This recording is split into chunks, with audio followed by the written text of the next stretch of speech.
शिवलिंग पर पैर रखने वाला यह भक्त कौन है? यह कहानी है आंध्र प्रदेश के श्रीकालाहस्ती की, जहां एक शिकारी तिन्ना ने भक्ति के सारे नियम तोड़ दिए।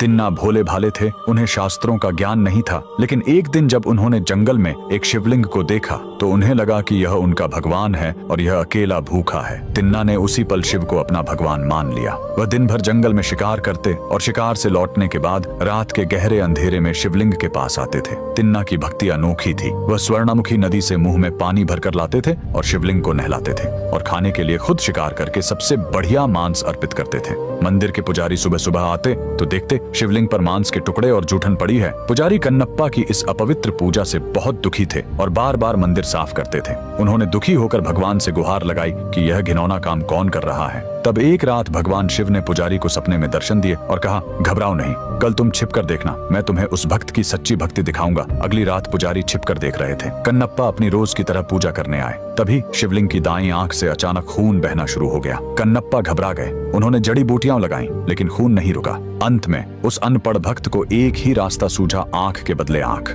बिना किसी दर्द या संकोच के उन्होंने अपना तीर लिया और अपनी दाईं आंख निकालकर शिवलिंग की आंख पर लगा दी। चमत्कार, खून तुरंत रुक गया, लेकिन तभी शिवलिंग की बाईं आंख से भी खून बहना शुरू हो गया। कन्नप्पा समझ गए कि अब उन्हें अपनी दूसरी आंख भी देनी होगी, मगर उन्होंने सोचा, दूसरी आंख निकालने के बाद मैं देखूंगा कैसे कि आंख को सही जगह कहाँ लगाना है। तब उन्होंने अपनी दूसरी आंख निकालने से पहले शिवलिंग की आंख पहचानने के लिए अपना पैर शिवलिंग पर रख दिया। भक्ति के इस चरम बलिदान को देखकर पुजारी की आंखें फटी रह गईं। भगवान शिव साक्षात प्रकट हुए। उन्होंने कन्नप्पा को गले से लगाया और उन्हें मोक्ष प्रदान किया। जिस जगह कन्नप्पा ने यह बलिदान दिया वह आंध्र प्रदेश का श्रीकालाहस्ती है। इस जगह का नाम यहाँ के 3 पुराने भक्तों पर पड़ा है। श्री यानी मकड़ी, काल यानी सांप और हस्ती यानी हाथी, जिन्होंने यहाँ स्वर्णामुखी नदी के किनारे स्थित वायुलिंगम की पूजा कर मोक्ष पाया था। कन्नप्पा का बलिदान जिस जगह पर हुआ वह वायुलिंगम मंदिर के बगल में है और इसे कन्नबेश्वर पर्वत कहा जाता है। यहीं कन्नप्पा ने अपना नेत्र अर्पित किया था। मंदिर तक पहुंचने के लिए लगभग 325 सीढ़ियां चढ़नी पड़ती हैं। ऊपर आपको भक्त कन्नप्पा का मंदिर मिलेगा और उसके ठीक ऊपर भगवान गौरी शंकर की एक विशाल श्वेत प्रतिमा है।